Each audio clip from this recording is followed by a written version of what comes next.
everybody.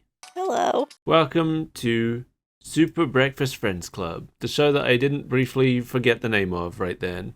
Every week, we can't even get through the name of our own show. I'm Mike. I'm not. And, do we have anything? Should we just play a theme song? Apparently. Play the theme song!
This is PaRappa the Rapper, one of my all-time favorite games. All-time favorite? Yeah, I don't rank the games that I like because I wouldn't know how to do that. Usually in a numbered list. Well, I can confidently say that if I were forced to, sit down for a solid week and make a top 10 of my favorite games, PaRappa the Rapper would be somewhere in the top 5. That seems wild to me. Why? I don't know. PaRappa's fun and all, but top 5? Yeah, I love it. Yeah, but there's more than 5 Sonics. Yeah, but the only Sonic I would probably put in the top 5 is Sonic Adventure. What about Sonic 3 and Knuckles? That one's okay. We're not friends anymore. That would be in my top 10. I like PaRappa more than Sonic 3 and Knuckles, I think. I mean, I would only want to put one Sonic game. There's so many other games I like that aren't Sonic games. Don't lie. I know it's just a full Sonic list. It's just a list of all the Sonic games in order. Right. No, because PaRappa the Rapper's there. What did you think of the theme song for this show, by the way? It's great. You loved it? I loved it. I loved it too. It's really good.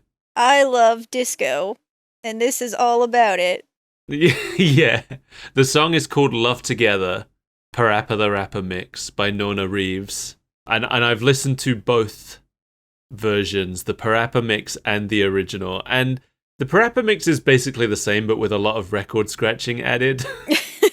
And the record scratching really adds a lot to it for me, so I prefer the PaRappa Mix personally, but they're both pretty good. Both pretty funky. And the animation that goes along with it as well is so cute. Yeah, I was fully anticipating just a full episode of that, and I would have been happy. Yeah, I think I would have been happier if the episode really looked like this. You didn't like the episode? You didn't like the art? It's fun. No, we'll talk about it. But I do feel like, I mean, it's normal for the opening of a show to have the show's best animation, right? Yeah. But all of these, the neon lights, the 80s style color stripes and stuff going around, and the occasional cutting to literal paper cutouts of the characters being shaken around on sticks. I loved it. It was great. The opening, I would sit and watch the opening over and over again. Like a dumb baby that doesn't know how to change the channel. Yeah. So let's talk about PaRappa the Rapper. Must we? Yeah, let's. PaRappa the Rapper, the game, was released in 1996 for the PlayStation. It was published by Sony themselves, and it was developed by Nana Onsha, who made a lot of like weird experimental games. They're also known for Vib Ribbon, which I don't think ever came out in America. Or maybe, no, it eventually came out in America, but only as like a downloadable title. Vib Ribbon? Yeah, Vib Ribbon. Look it up. You might recognize the bunny main character from it. We got it in Europe, and obviously Japan got it, but I don't think it came to America until like decades later. No, I have no idea what I'm looking at. No, okay. It's another like experimental rhythm game. It's pretty fun. They also made the Tamagotchi Corner Shop series for the DS and 3DS. This is another one of those things where it's like debatable, but PaRappa is widely regarded as the first true rhythm action game. Beginning of a genre. Rhythm action game? Yeah. What makes it action as opposed to just rhythm? That's just what they call it. Okay. I don't know. That's just what the genre is called. I've always just heard I almost said ribbon game. I'm still looking at this ribbon. This rabbit ribbon. I don't care one way or the other. It's whatever it's called. So the game was created by Masaya Matsuura, who is a musician and is the founder of Nana Onsha. He started out as half of a J-pop duo called Size, spelled PSY.S. Okay. He formed that duo with Chaka, the singer, in 1983. I don't know if she still goes by Chaka, but that's what she was going by at the time. And they had a bunch of like fairly big hits through the late 80s and the early 90s. And their music was used in a bunch of different TV shows and anime and movies, including Sweet Home. Oh. We were just talking about that. Yeah, we were talking about Sweet Home in our private time recently because one of the first influential horror games was adapted from the movie Sweet Home, and it turns out the creator of PaRappa did some music for the movie, so or music he did appeared in the movie at least. It all comes back to Sweet Home. Yeah. That's what I'm learning. So as computers developed, Matsuura became increasingly interested in making interactive music. And in 1993, he released a disc called 7 Colors, Legend of Size City. And it's a point-and-click adventure for Macintosh computers that's all kind of made around melodies from the band's songs. And he won an award for it in 1993. And it was lost media, apparently, for decades. And then in 2015, it was found by someone called Homestar Runner Tron.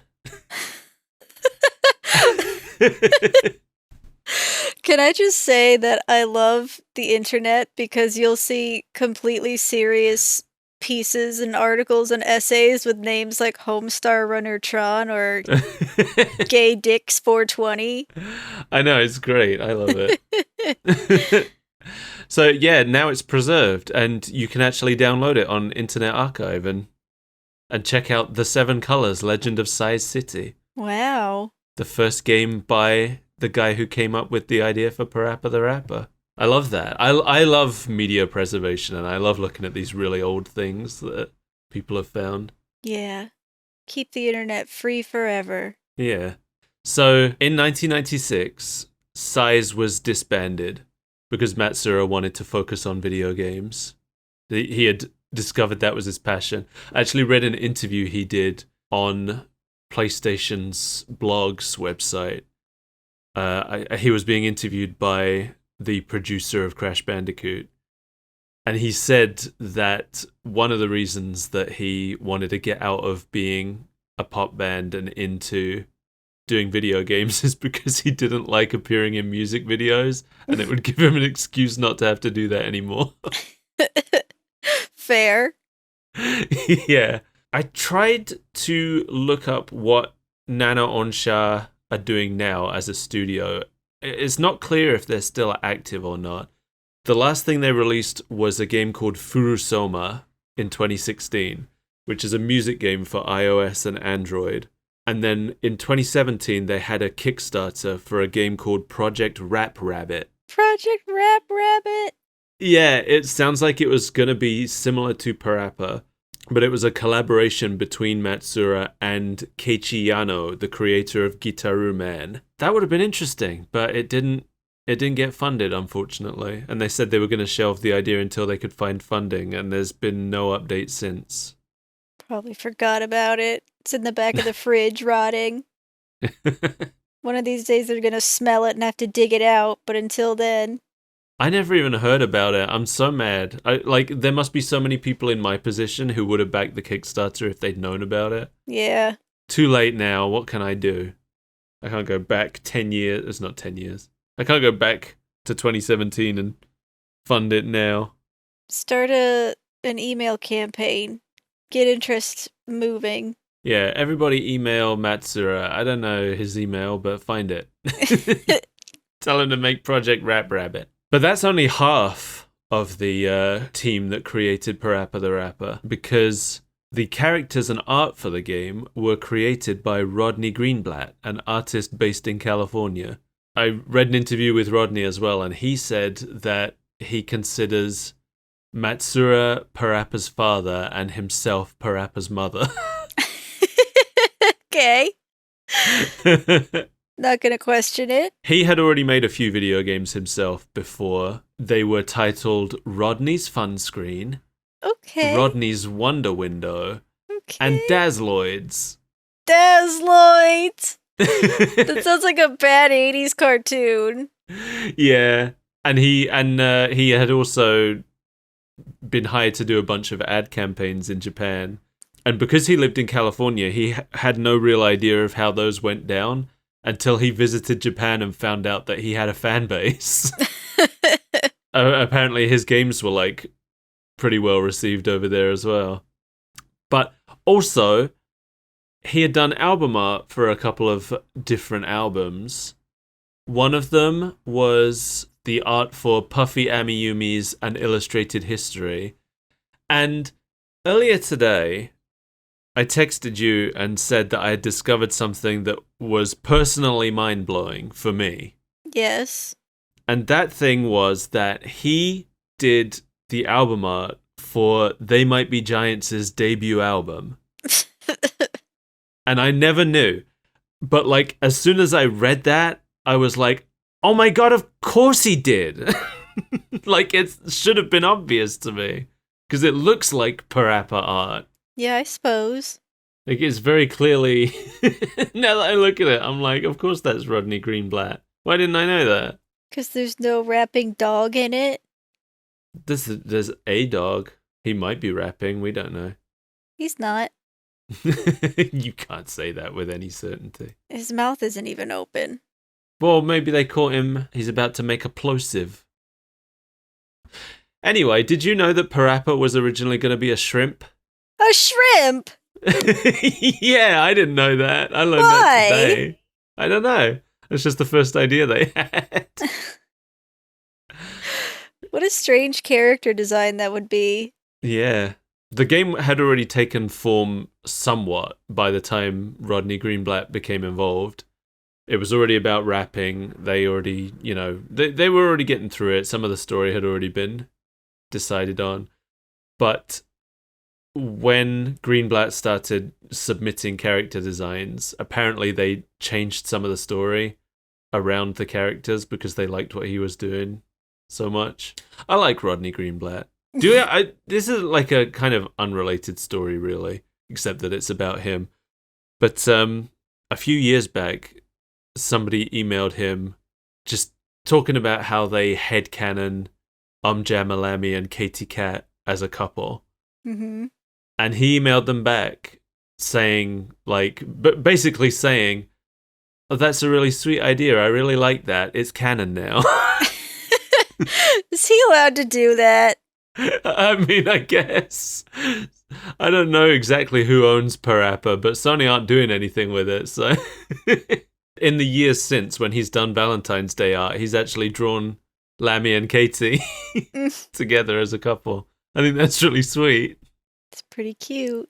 I think, I think he must have some ownership of PaRappa because apparently he did a book of comics about PaRappa and different characters, which you can buy on his website. It's called like Rodney's Fun Book or something. Why does he keep naming everything after himself? So you know it was him.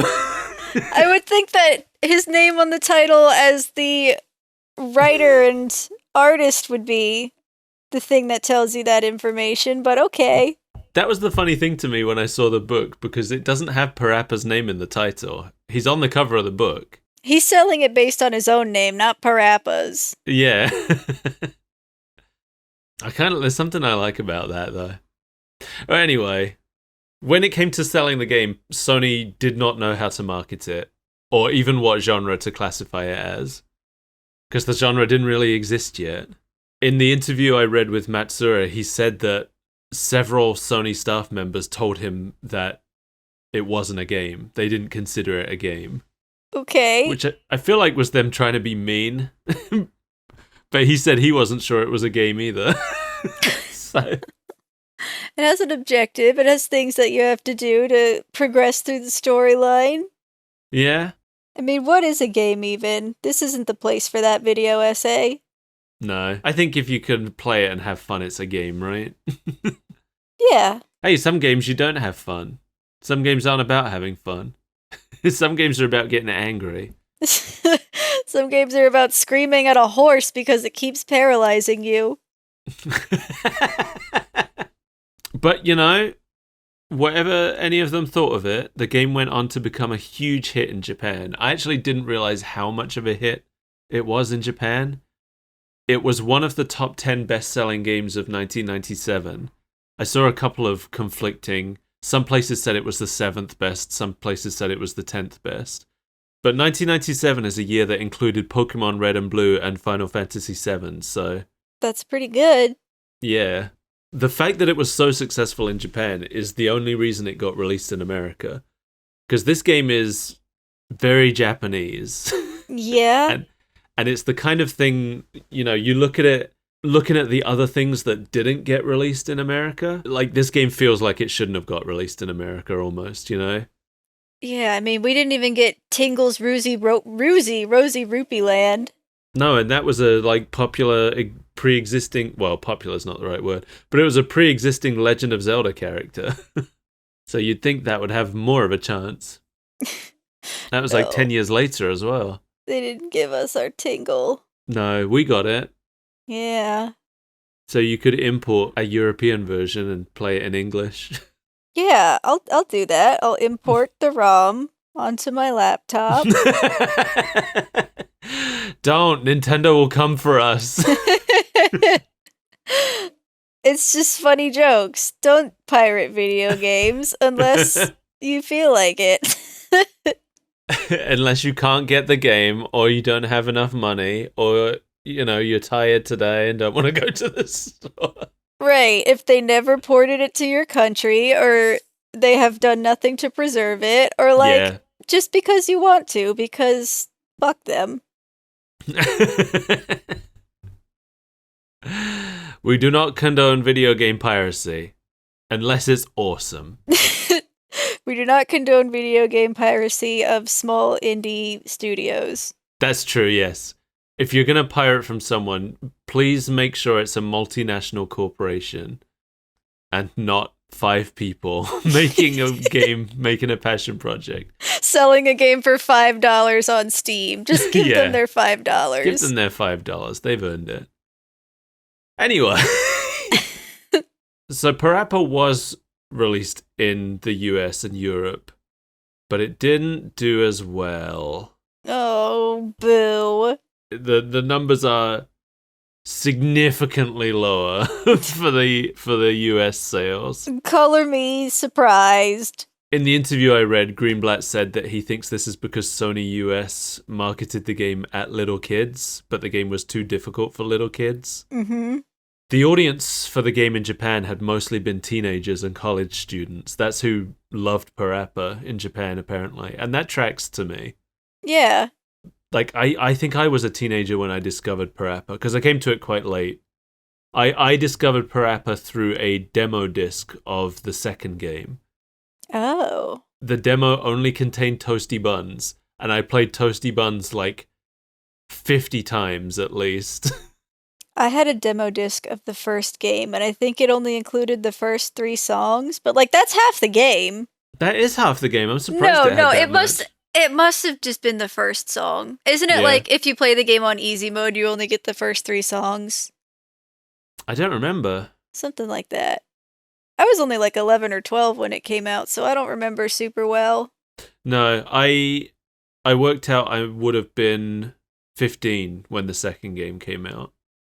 So that's when I played it. I don't even remember when I played it. It's just a blur of playing that game so many times, getting all the different colored hats. Oh yeah, I don't think I ever went to like any other color hats. I think I only ever had the red hat. 'Cause you suck. Yeah, I didn't know how to. I didn't know how to get the other hats. I honestly have no idea how I was that good at PaRappa. Practice, probably. Probably. Practice. Just sitting there for hours a day, rapping the same songs over and over again. You rapping good. I was rapping good. I wasn't rapping great. I didn't quite understand that concept, but I was rapping good. To this day, I still don't really understand how to get and maintain a cool rating. But Yeah. but, you know, I love the game anyway. So this TV show was produced specifically to promote PaRappa the Rapper 2, and it first aired on April 14th, 2001, which was about 4 months before PaRappa 2 came out. It got one series of 30 episodes, and it aired on Fuji TV, which we've talked about Fuji TV before because they also did all the Digimon shows. Mm-hmm. It was produced by JC Staff, who are known for Azumanga Daioh, One Punch Man. They did cutscenes for Guilty Gear X, Mega Man ZX Advent, or ZX Advent, depending on your country of origin. And apparently they did the cutscenes for Great Ace Attorney Adventures as well. I still haven't played that.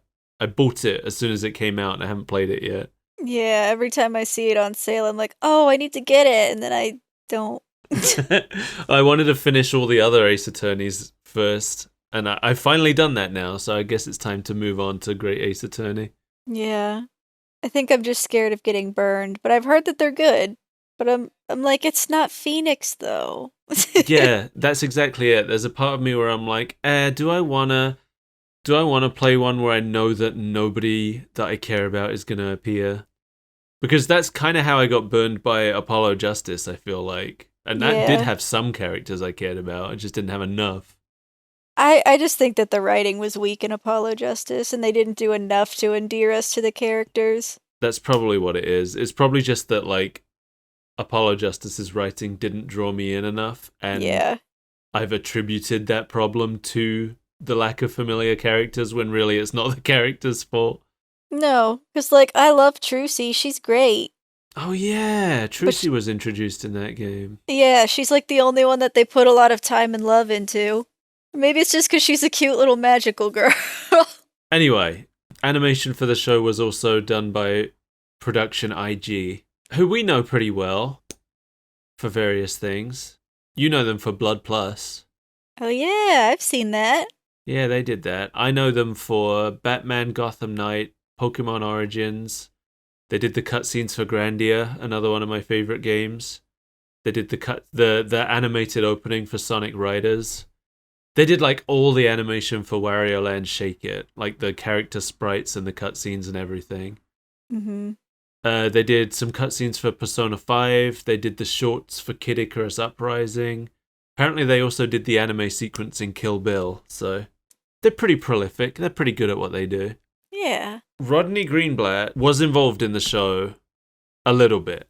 He designed all of the new characters for the show, but he really wanted to write for the show as well, and they wouldn't let him. Oh, why? It sounds like it was a mixture of either Sony didn't want people going away from the game to work on the show. They wanted them to concentrate on the show. And also concentrate on the game, I mean. Mm-hmm. And also, maybe there was a little bit of like the people making the anime didn't want him interfering too much with it. I don't know. But the show took a very different direction than what he would have wanted. Yeah, I noticed. Oh yeah, did you? Yeah, I read an interview with him where he said that he didn't think the show was good. He thought that the show should have been aimed at teens to match the game's audience, and also That's what confused me so much. Yeah? Like, this is so clearly a kid's show, but I was like, this doesn't make sense about anything I know about PaRappa the Rapper. Yeah. So, yeah, apparently the producers wanted a show aimed at little kids because they wanted to sell toys. Mm-hmm. So, not only is, like, the vibe of the show very different from the games, but also PaRappa seems to be written to be much younger. Because Greenblatt was saying, like, in the games, PaRappa drives a car, so you assume he must be, like, 16 to 18 or something. Right, he's trying to get his license. Yeah, he's clearly supposed to be a teenager in the games, but in the show, he's written more like he's, like, 8 or 9 years old. Apparently they're in school in some episodes and stuff, so... Bit strange. Apparently he would be sent material for approval, and he would go through it and, like, ask them for corrections to be made, and the corrections would just be ignored. So cool. Love when that happens. So yeah, he doesn't think the show was very good. He was disappointed he didn't get to be more involved with it, because he'd always dreamed of having a TV show about his characters. Yeah. And apparently the time slot was bad. In the interview, he was saying that the show kept getting preempted by baseball games. Ew. So nobody's gonna watch a baseball game and then stick around for that. That made me remember back when The Simpsons was on here, and I would come home, like, excited for a new episode of The Simpsons, and it would be instead of The Simpsons, the tennis would be running long during the summer. It was awful. So I'd just have to sit there with the tennis on, and I'd be like, well, maybe if it ends soon, they'll show The Simpsons. Get through my mandatory tennis. Let's talk about this episode, shall we? I guess. This episode is titled The Initial P, and it's written by Yoshio Urasawa, known for Lupin III, Digimon Adventure, Bo, and Sonic X. All, well, I don't know anything about Sonic, but the rest of them are good shows. They're all good shows. He's a good writer. What happened? There's a lot of other things that he wrote for as well, like Detective Conan, I think he wrote for. I've seen some of that. Yeah, seems to be a good writer. I looked to see, I was like, well, maybe he wrote for episodes of Digimon and Sonic that were bad, but I looked it up, and no, they're all episodes that I liked. So I think it's just because he got stuck writing for little kids. I think so too. I don't think that this episode is bad. I didn't hate it, but it's absolutely all over the place, and it's not what I would expect of a PaRappa show. That's how I felt too, yeah. It's not PaRappa. Yeah. PaRappa's in it. I did like the art style, though. It was very fun to watch. Like, good to look at. Love the style. Because as soon as it opens and we see these shots of PaRappa Town at night, everyone's asleep, I was like, oh, that's cool. Very unique looking. Yeah. Had a nice, like, edge to the style. There's, like, an owl with an umbrella head. You know, it's something about worlds with animal characters that also have animals in it. It's just weird to me, you know? Really? I don't know why. I just can't get my head around the idea. It's never bothered me. Probably because I grew up with, you know, Mickey and Pluto and... Right, because I didn't grow up with those. Well... But I don't know. I know it's something a lot of people have a problem with. I wouldn't say I have a problem with it, but, like, it really stuck out to me. A lot of people do have a problem with it, though. Because you see it all the time, people questioning it. Because, like, I get it. What are you going to do? Just have a world without endemic life? I think the thing I always think about whenever it comes up is, like, well, we're here and so are monkeys. So... That's the way I look at it. It's like it's the equivalent of us and monkeys. That's why Goofy and Pluto can exist in the same universe, and it doesn't feel strange to me. Pluto's just a pet monkey? Yeah, basically. It's like some animals evolved to be more human-like, and some of them were like, nah, fuck that. They had the right idea. Paying taxes? You kidding me? Yeah, right? Rent? Mm-hmm. I'd love to be somebody's pet. Sleep all day and get fed? Yeah, sometimes get given new toys. Belly rubs? Oh, belly rubs? Are you kidding me? Put them on my belly. I'd be the fattest, laziest dog. So anyway, in the city, an evil bunny dramatically erupts from the sewer and announces that this town is going to get what's coming to it. This is Gaster. He's a new character created for the show.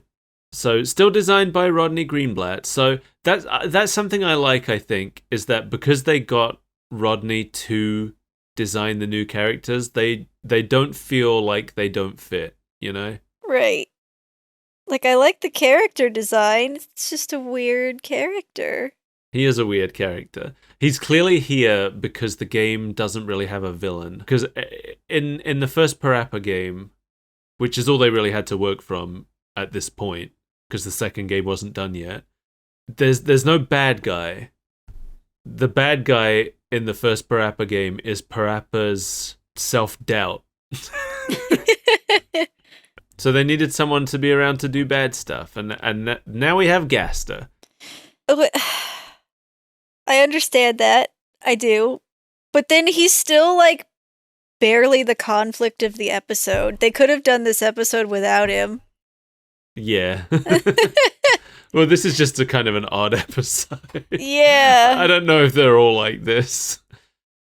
But Gaster is played by Ryo Naito, who is known for playing Tota Matsuda in Death Note, Taiga in Assassination Classroom, and Ryuji in Yu-Gi-Oh! Ryuji is Duke Devlin, for people who watched the dubbed version. So Gaster sees PaRappa's bike and he steals it. And then that's kind of it for him for a long time. Yeah, I forgot he was in the episode. Yeah, he doesn't come back until much later.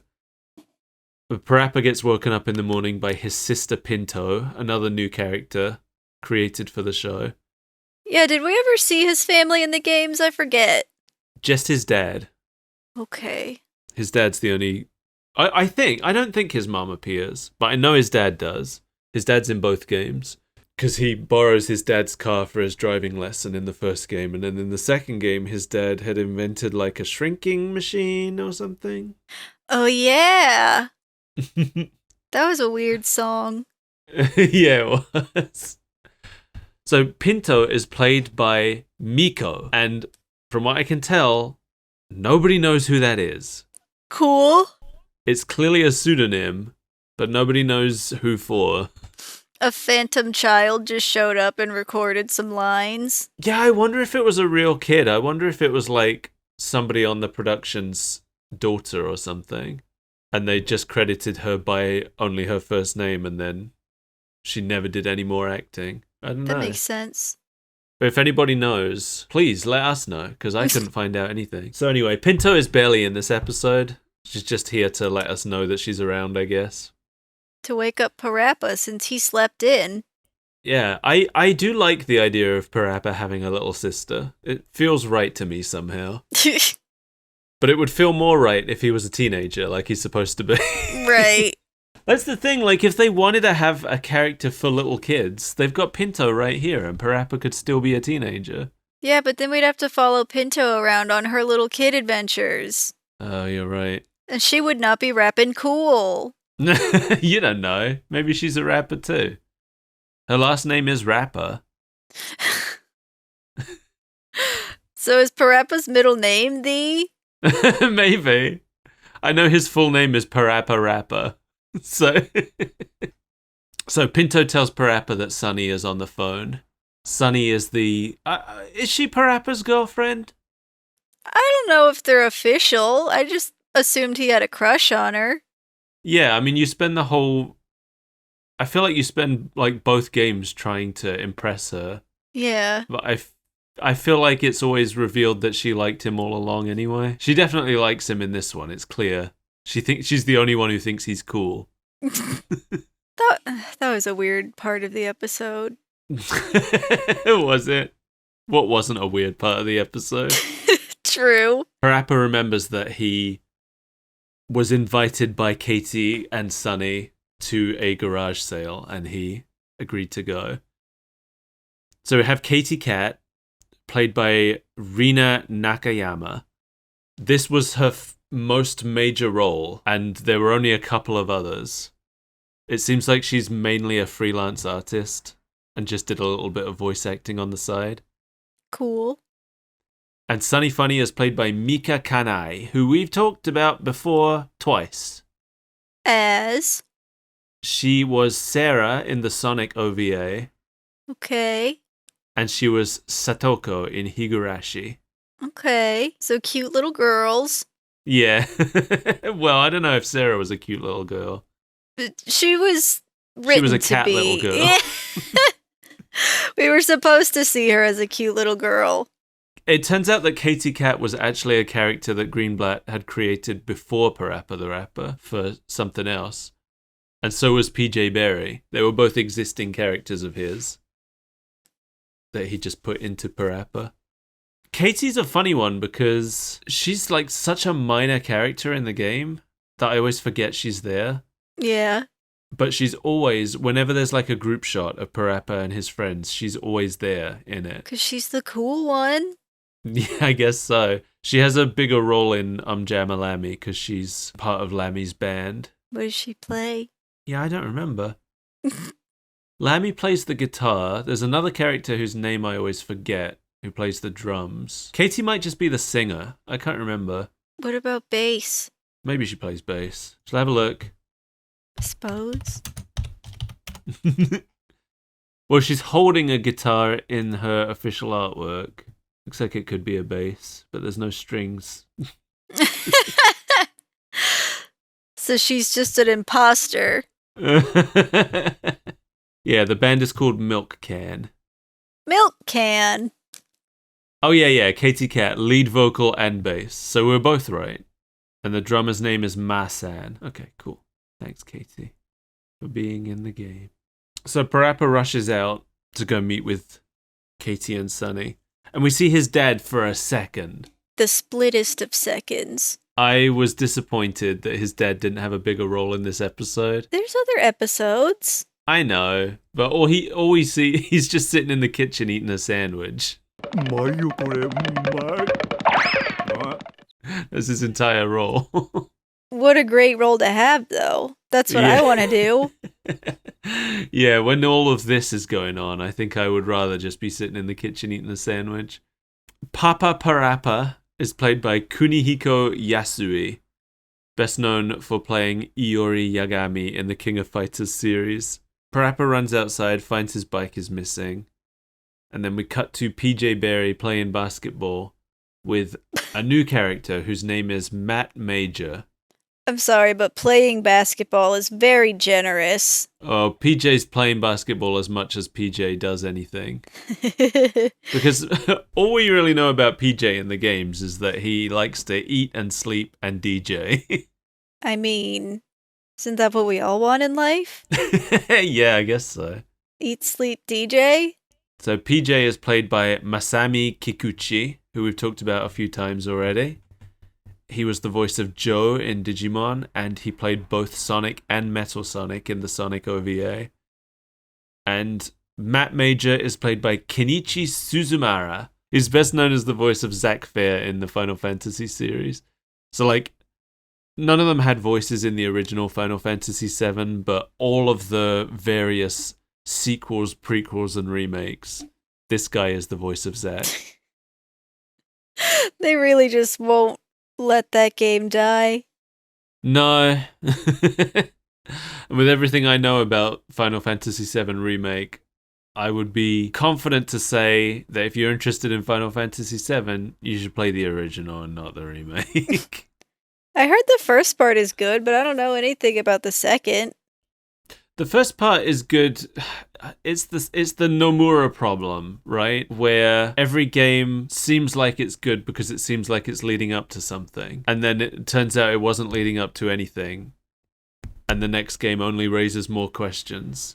That seems to be what he's done with Final Fantasy VII Remake. I saw somebody saying that the problem with Final Fantasy Remake and Rebirth is that there's no beginning, middle, and end to the story, which is like classic Nomura. So if you just play the original, you can experience a full story with a beginning, middle, and end, like stories are supposed to have. That's crazy. Why would they do that? Yeah, I know. Write a satisfying story. Well, you want to know some other characters who were played by the same guy that played Matt?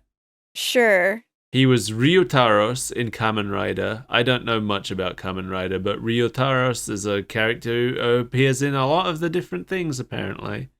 Okay. He's Demyx in Kingdom Hearts. I don't know if that's how you pronounce it. I don't care for Organization 13. He's Steven in Pokemon. Okay. You like Steven. I do like Steven. And he's Balan in Balan Wonderworld. No! No! I like Balan. That's because you're an idiot. He's a cool character. Even if you don't like the game, I think Balan's a cool character. I don't believe you. He deserved a better game. PJ sees PaRappa running down the street to meet Sunny and reminds him that he had also agreed to play basketball with him today. And we're introduced formally to Matt, PJ's best friend from Club Fun. Like, it's so stupid, I love it. To just name your club Club Fun. What did you think of Matt? I didn't understand why he was there. Thank you.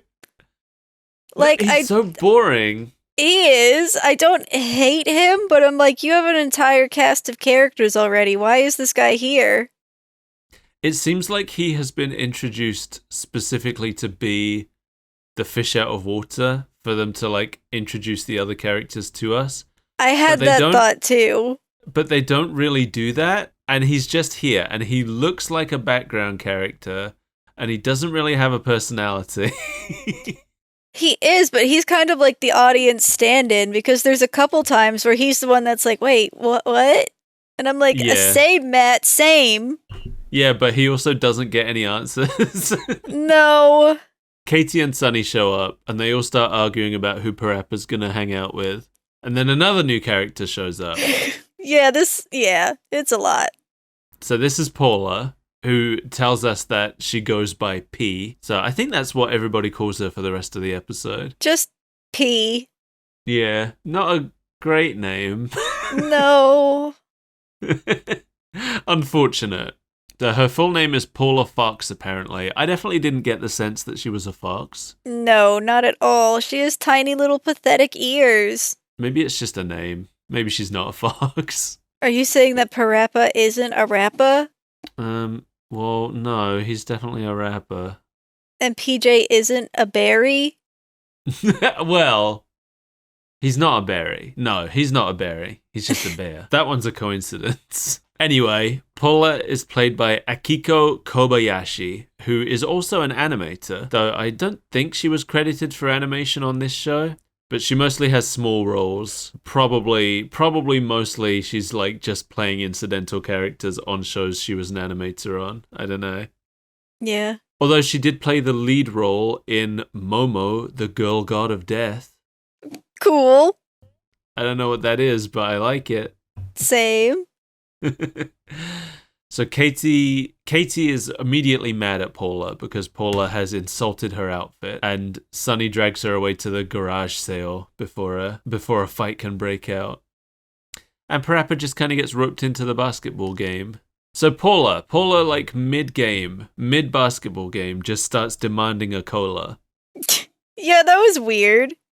Yeah, Matt refuses to get one for her, so PaRappa goes to get it. But when he comes back, she's gone. She's just left. Yeah. She's the one that insisted they start this game, and she didn't even see it through. Yep. And now we're at the garage sale, which is where Paula is now. Just there, just to antagonize Katie. Yeah, she just followed her there to be a bully. Yeah. The garage sale, by the way, is run by Sister Gone, one of the few unambiguous humans in the PaRappa series. So strange. Yeah, she's trying to fix her giant gumball machine. That's the thing, like, there are some other human characters in PaRappa the Rapper, but they're so few and far between that when one shows up, it's kind of jarring. Yeah, it makes you ask questions. I'm trying to think, what other unambiguous humans are there? I can only think of the burger guy from PaRappa 2, but he's also a ghost. What about the villain from the second game? Oh yeah, well he is the burger guy's son. Who else is there? I think it's Rodley Greenblatt himself does appear in the second game as a news reporter, and he's human. But like most of the characters are animals or humanized objects, right? Yeah. There's that pilot in Jamalami. He's a human. Sister Gon is played by Masako Nozawa, best known as the voice of Goku in the Dragon Ball series. Fun. As well as Gohan, Goku's son. She was also Guilmon in Digimon Tamers, which I didn't know. He's cute. He's the main Digimon of that series. He's like the Agumon of that series. Yeah, I guess he's pretty cute. He's kind of like a baby. He's like a dog. Like a talking dog. I am a fan of talking dogs. We'll watch that show eventually. So anyway, Paula and Katie are fighting. Sunny runs all the way back to the basketball court to get PaRappa to come and help stop the fight. And then PaRappa has this like weird dream sequence. It was so strange. Yeah. He imagines that Katie and P are having a fight about who can put the most makeup on, I guess. Oh, who's the prettiest? But in becoming pretty, they just slather on a bunch of makeup. And eventually, like, they've put so much makeup on that their faces just start melting, and then PaRappa gets drowned in the melting faces. Yeah, their faces start getting, like, wobbly and distorted, and then they just completely become liquid and pour out and sweep PaRappa away. It was very bizarre. Yeah, it was. I loved it. But in reality, they're actually just stretching each other's heads. You know, like one does. There were a few times in this episode, this was the second time it happened, I think, where PaRappa goes into like this kind of fugue state. Fugue state. Where like, you know, it's just him suspended in like a blue background as his self-doubts creep in. And every time it happened, I think the first time it happened was when he was worrying about who he was going to have to break a promise to. And then it happened again here right before his weird dream sequence. And every time it happened, I thought it was leading into a trademark PaRappa, I gotta believe moment, you know? But how could I possibly do that? Yeah, I know. I gotta believe. But he never believes. But it never happens in this whole episode. He never gotta believes. No. I was really put out by that, personally.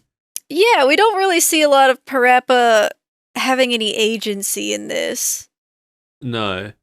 In the first moment, when that happened, when he was worrying about who he would have to break a promise to, I think it was when PJ confronted him before Sunny and Katie showed up. And I genuinely thought, like, he goes into that and he's like, I think he even says, like, I can't believe this. Which made me even more expect, and I've got to believe. Right. I really thought that the direction it was going to go is that he was going to be like, you know, which friend should I keep my promise to? And then, I got to believe, I can do both. Right. You know? And I was waiting for him to do both, but he's like, well, PJ has made me come play basketball with him, so I guess that's what we're doing. Yeah, so I thought this was going to be an episode about him, you know, juggling two friend groups to not let either of them down, because the garage sale is clearly close enough to the basketball court that he could have been running back and forth. Right, or even just do one after the other. Or even that. I think him like running back and forth would have made for a funnier episode. True. But that I think would have been a good episode, and it would have felt like PaRappa. If this whole episode is about him trying to keep all of his friends happy by not breaking his promise to any of them. Right. That would have felt PaRappa-ish to me. He doesn't even do any rapping in this episode. No, he doesn't. He is not rapping cool. He's not rapping. He's rapping...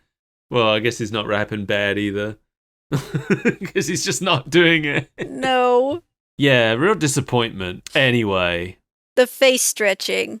The face stretching. The old woman, Sister Gone, is talking to her money as she puts it into the safe box. As we all do.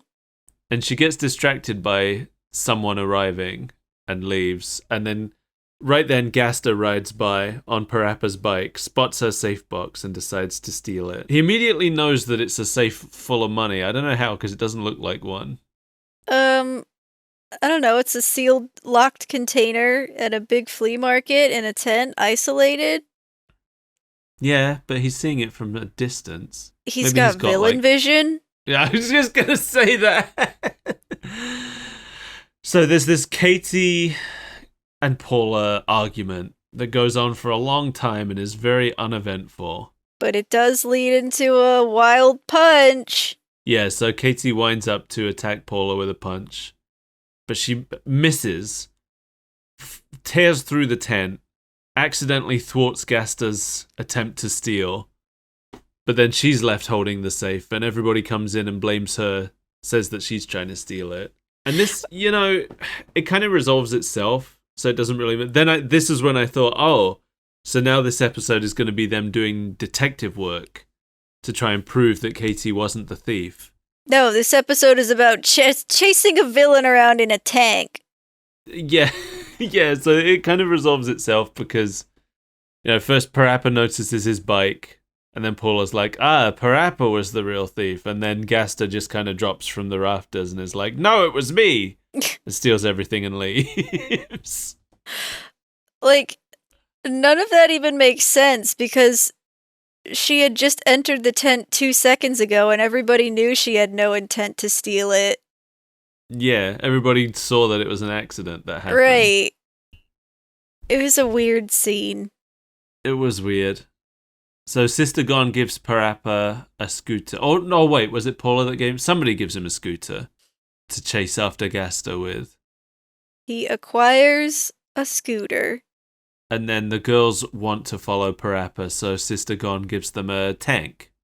Yeah, they ask if they can borrow something from the garage sale, and there was a tank when you see the overhead view. Was there? I didn't notice it before then. There was, because it really stood out to me. I was like, does this woman really have a tank for sale? And they used it, so... That was the most PaRappa feeling thing in this whole episode to me. Is the sudden appearance of the tank. The sudden appearance of the tank and the submarine and the airplane. Yeah. That was all very PaRappa, but that's the only thing that was very PaRappa. Matt and PJ are left behind, and they just decide to go and play basketball again, and that made me laugh. It was very much a mood. I did like that. Yeah. So PaRappa has Gaster cornered in an alley. The girls arrive, and they dress PaRappa up for some reason.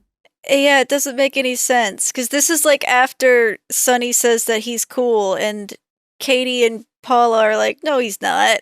So they bring the most outlandish outfit to change him, and they're like, yeah, now you're cool. And then while they're doing that to him, Gaster gets away. Don't worry, he'll get his. He'll get his new outfit. Is this the point where the girls were in the plane suddenly? No, this is the submarine. Well, that pretty much nothing happens in between the submarine and the plane, though, right?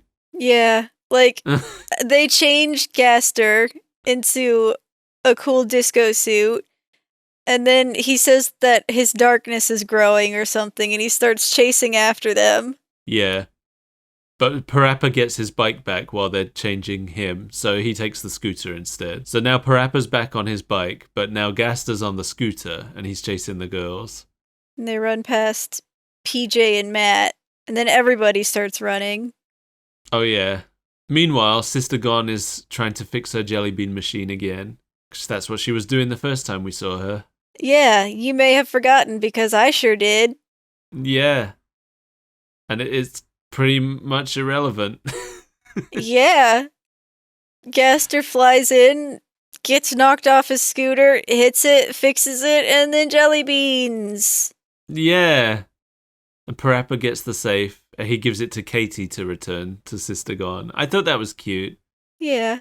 And then they all catch jelly beans in their mouths from the machine because jelly beans are raining from the sky and above now. Just because. The end. Oh boy. Yeah. Like, there's so many elements of this show that I genuinely enjoy. It kind of has a Hey Arnold feel, Yeah. but like a little bit more nonsensical. And like, I like the characters, and I like the way it looks, and I like some of the nonsense, but it just wasn't put together in a way that felt good to watch. It's too... I think there's too much time spent on things that aren't interesting. Yeah, and don't go anywhere and don't add to the story. Yeah. There's too many elements in motion, and they don't really build up to anything. Yeah, there are a lot of elements of this that I really like, but none of them feel properly realized. Yeah. I think the only thing that feels properly realized is the art, and even then, like, maybe.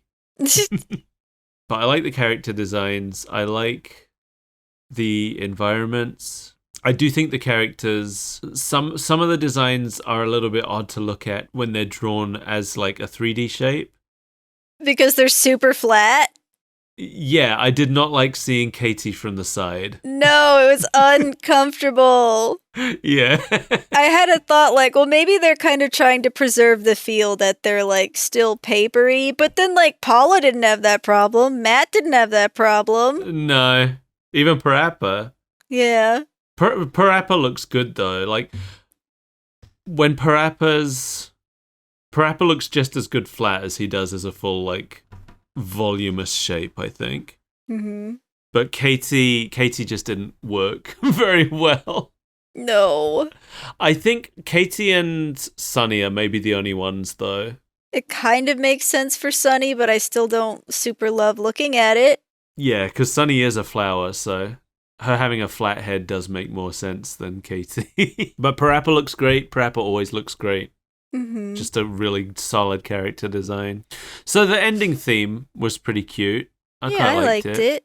It was called Schoolgirl by Benny K. Here's a little bit of it. Don't wanna be a nice girl and don't wanna be so damn rude. That's the end. Here's a little ditty. We get a preview of the next episode, which shows the gang fixing up an old theatre, which has the potential to be a good episode. I could see that being like an interesting episode. I don't know that I trust them to pull it off after seeing this one. Right. There's going to be jelly beans raining from the sky at the end of it. I think this show was fine. Definitely dull. Yeah, it definitely needs some more polish. Yeah. Needs a little bit more of the wackiness that the games have.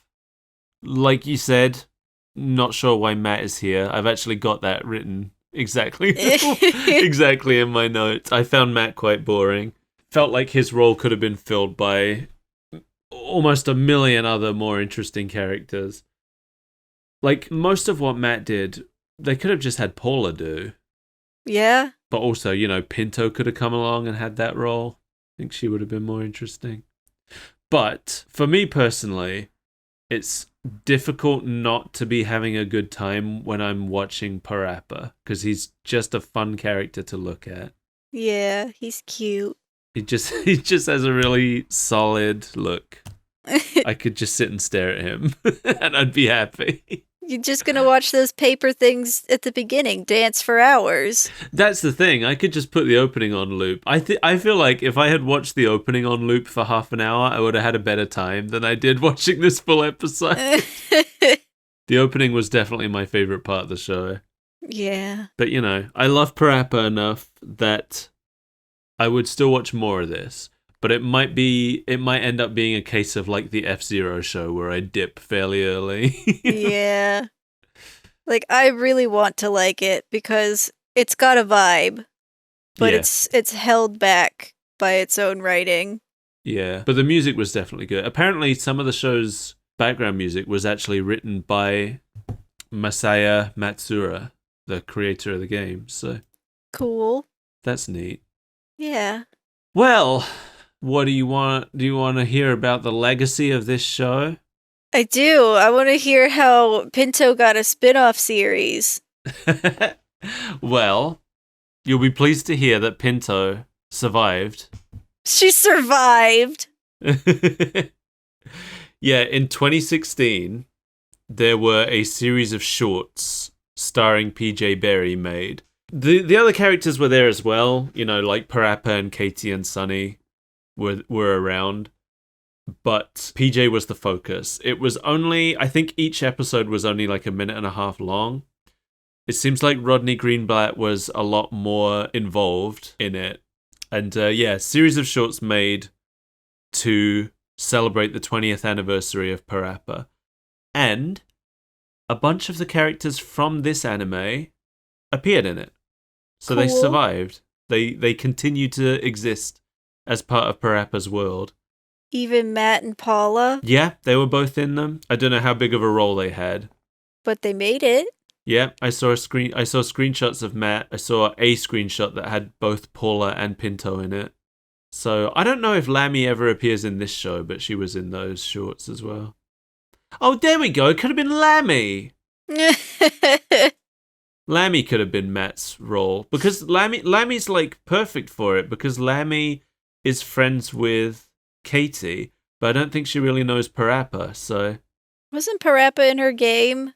yeah, but like separately. Okay. PaRappa has his own storyline where he's the playable character replacing Lammy. So Oh, okay. I'm not sure if he and Lammy ever interact directly. Maybe they do. I can't remember. Yeah, so those characters from this show have continued to exist as part of the PaRappa universe, which I think is nice. Yeah, I like that. I think Pinto especially of the new characters we saw here, Pinto is my favorite addition, even though we barely saw her. Maybe because we barely saw her. Didn't get a chance to hate her. I just like PaRappa having more family members. I want to see more than just his dad. Even though his dad is great. His dad is great. I just want more. And I think I'm okay. Although I found him dull and boring, I'm okay with Matt sticking around as the normie in PaRappa's friend group, you know? Everybody's got a normal friend. There's nothing wrong with being the normal friend. Yeah. He can be the group's normie. That's great. That's fine. There's a bunch of merch of these characters as well. I found pictures of figures of like Gaster and Pinto. Gaster! Yeah. Yeah, I don't think Gaster was in those shorts. I don't know if he has survived. I don't know if he survived the death of the anime. I couldn't find any evidence of Gaster existing outside of this show. But maybe he does. Maybe I just didn't find it. If you have seen Gaster in the last 20 years, please let us know. Have you seen this man? This bunny. I do feel like Gaster is a little bit outside of the vibe of PaRappa Town.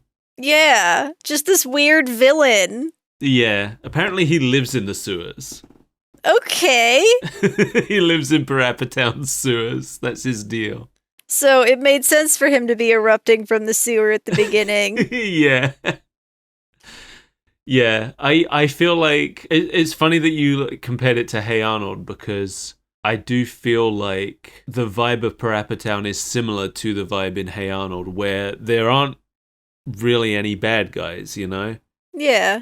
And I like that. I quite like things where the conflict doesn't arise from this person is bad.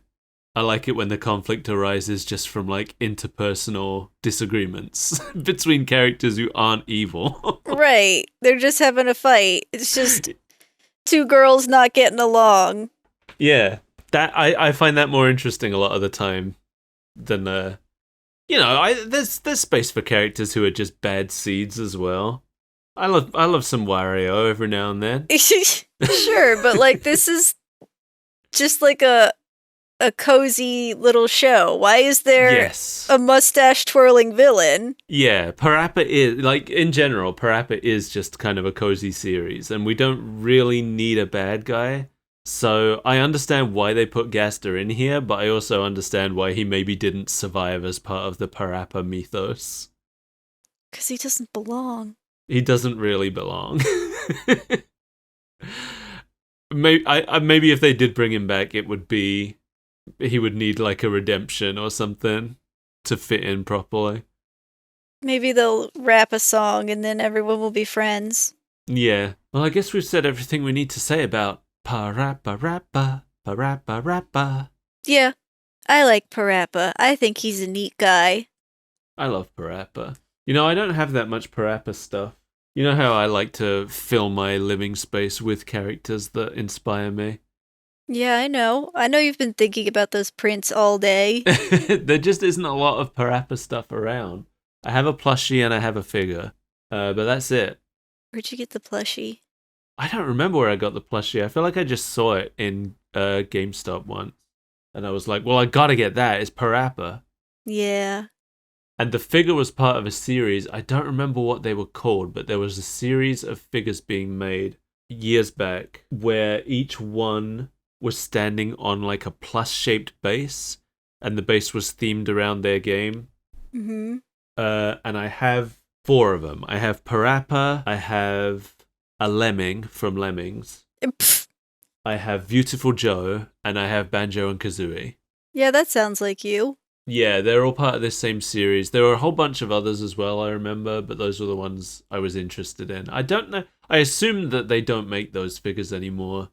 I assume it's a series that has been discontinued. But while they were around, I grabbed all the ones I saw that I thought were cool. They had a Conker one as well, I remember, but I wasn't so... I like Conker's Bad Fur Day, but not enough to buy a figure of him, you know? Yeah. I never connected with Conker as a character the way I did with Banjo and Kazooie. You saw yourself inside the backpack of a bear. Yeah. Really understand Kazooie. Understand where she's coming from.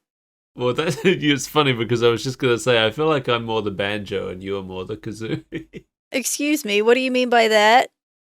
Well, we've got the self-assured no-nonsense bird and the idiot bear that carries her around. That's true. I was just thinking more the fact that I'm usually the one carrying you around. Okay, I guess that's true. So if Kazooie had Banjo in a backpack. Well, yeah, I guess we're just always doing the talent trot. True. Now I want to play PaRappa the Rapper. Yeah, me too. I have them all. I don't have any of them anymore. Oh, come over. Okay. Let's play PaRappa all night. Take turns rapping good. I even have Jamalami here. I've never played that one. Oh, it's so difficult. You keep saying that. It's like, I showed you one of the songs, right? You saw how insane those button commands were. Like, there's one, the baby song. The baby song is the one I hate the most. But there's a part where it's literally the input you need to match is... And every single one of those Maz is an input you have to make. I play Muse Dash. I could do it. Yeah, you probably could, actually. Go play PaRappa. Go spend money on PaRappa. Where can you even find PaRappa anymore? You can get most of the games on the PlayStation Store Marketplace. I don't have a PlayStation. I know, but other people can. You can't get PaRappa outside of the PlayStation because Sony owns it. Sony Oni. Yeah, unfortunately, they haven't made PaRappa available on any other platforms. I'm not gonna buy a PlayStation 5 just to play PaRappa. I'm just gonna pirate it. Also valid. Until they put it on Steam, and then you should buy it on Steam. Yeah, then I'll support them monetarily. Only if it's a good port, though. Yeah, it's difficult to play the original versions on the PS Plus store or whatever it's called, I don't know. Because there's like input lag now on newer Oh my God, consoles that yeah. wasn't there on the original PlayStation, so... Input lag is just ruining my life. Alright, well, thanks for joining us, everybody. Thank you to Jamie Core, our #1 patron. #1 fan, #1 friend. If anybody else would like to join Jamie in being thanked, you can head to patreon.com/superbreakfastfriendsclub and sign up to be a club VIP, or maybe even a club mesmeron. Club Mesmeron? Yeah, that's always been one of the tiers. Did you not know that? I've never been to our Patreon. I don't subscribe. Yeah? The highest tier of subscriber is a mesmeron. You too can look down upon us from your tower of evil and see everything except the power pill forest. You can also head over to coffee.com/superbreakfastfriendsclub. You can find us on Twitter. You can find me on a whole bunch of places. My name's Skull Pirate Mike. I stream on Twitch. I post on Blue Sky. I have a Tumblr. I have an Etsy store. Where aren't I anymore? Seriously, let me know and I'll go there. What about across the street? I'm not going there. It's a graveyard. Not your street. I guess I'll go there eventually. You can't go in every graveyard unless they cut up little pieces of you to bury everywhere. That is in my will. That's what I want you personally to do when I go. Is that to make sure that you can never be resurrected as a lich? No, it's to make sure that everywhere I go, I will grow into like a new tree. A new Mike? So there's Yeah. gonna be mics all over the place? Yeah, in each place that you bury a part of me, eventually, in 100 years, there'll be a new me that sprouts from the ground to walk this earth again. I don't want this burden. Bye!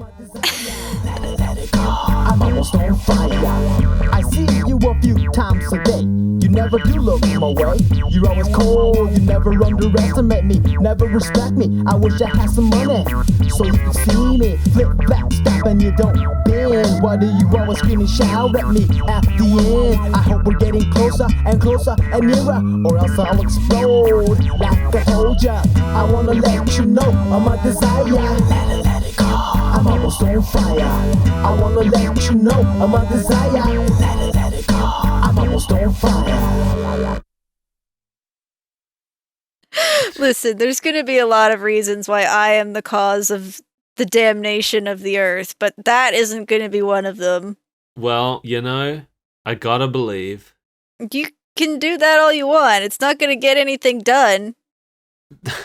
You're gonna be dead and in one hole.